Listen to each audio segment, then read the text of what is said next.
When it comes to relationships, everyone has their own way of showing love. Sometimes, these behaviors and thought processes can be negative rather than positive. According to a study, children who had a secure relationship with their parents growing up tend to have better interpersonal relationships later on, while children who had more unstable relationships are more likely to have unhealthy behaviors and instability in relationships.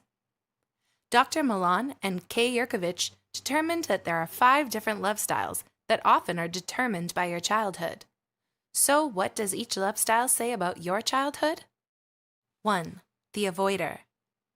People with the avoider type love style often come off as distant or unengaged.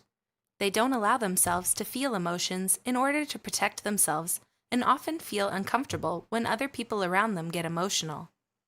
Avoiders value their personal space away from other people. If you have the avoider love style, as a child, you may have grown up in a home that didn't show a lot of affection, that put more focus on being independent and self-reliant. If you are upset by something, you may not have gotten the comfort you needed, whether it be emotional or physical. Maybe at some point, you stopped paying attention to your own feelings and needs so that you could deal with the stress and anxiety from having little to no comfort from your parents or caretakers. 2. The vacillator. The term vacillate means to alternate or waver between different opinions or actions, or in other words, to be indecisive. If you have the vacillator type love style, you may tend to idealize new relationships. However, when the other person shows any trait or behavior that you didn't imagine, you begin to doubt the relationship, and may even consider ending the relationship altogether. As a child, you probably grew up with an unpredictable parent. Maybe they were always finding a reason to leave home, going out often, or meeting new people often, even when you needed them. Whatever the case may have been, your needs weren't your parents' first priority. Because of this, you may have developed a fear of abandonment due to the fact that you didn't receive consistent affection from your parents. As both a child and an adult, you also probably were very sensitive and perceptive, noticing even the slightest sign that someone in your life was distancing themselves. 3. The controller. If you have the controller love type, you probably feel the need to have control in a relationship to avoid the vulnerable, negative feelings you experienced as a child. By being in control, you can ensure that you limit your exposure to feelings like humiliation, fear, and helplessness. The one emotion that doesn't make you feel vulnerable is anger, so you may use anger to express your emotions. You probably have a particular way you like things done, and when those expectations aren't met, you may get angry or stressed. If you identify as a controller, you probably grew up in a home where there wasn't a sense of protection.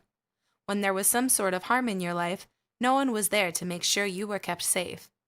You didn't like stepping out of your comfort zone and did whatever you could to keep yourself from experiencing negative feelings.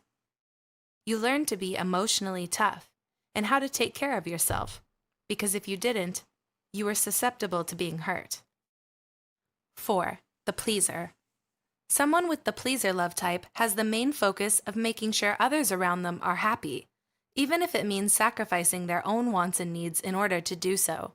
Pleasers have a habit of monitoring the moods of those around them to make sure they are kept happy. If someone has a negative change in mood, the pleaser may have an internal struggle with feeling anxious, upset, or stressed. If you're a pleaser, you don't enjoy or handle conflict easily, so you may lie or do or say what the other person wants just to avoid conflict.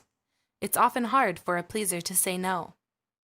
As a child, you grew up with a parent who was overly protective, angry, or critical. They may have had overly high standards they wanted you to meet, and if you didn't do as well as they wanted, you wouldn't get a positive response from them. People usually saw you as the good kid. Rather than receiving comfort from your parents, you may have actually been giving them comfort when they were being reactive or apologizing for things that were out of your control. Because your parents reacted in such ways, you may have done whatever you could to avoid getting a negative response from them, even if it meant lying about something. 5. The victim. Victims often lack self-worth and more than likely suffer from depression or anxiety. Rather than living, they just tend to go through the motions. In relationships, it's not uncommon for them to gravitate toward a controller, as they mimic what they experienced in childhood. Victims are used to complying. They find it easier or even comforting to be with a controller in order to get by, as that's what they're used to. If you have the victim love style, you probably grew up in a chaotic home. You had parents that would be angry or even violent. Learning to be compliant helped keep any attention off of yourself. Did you ever use your imagination to escape the negativity surrounding you? That's common with victims, as being fully present is too painful for them. These 5 love styles help us understand more of the negative way we react and behave in relationships, and also why we are this way due to our childhood experiences. Did you relate to any of these styles? Leave a comment below and let us know if any of these love styles describe you and your child.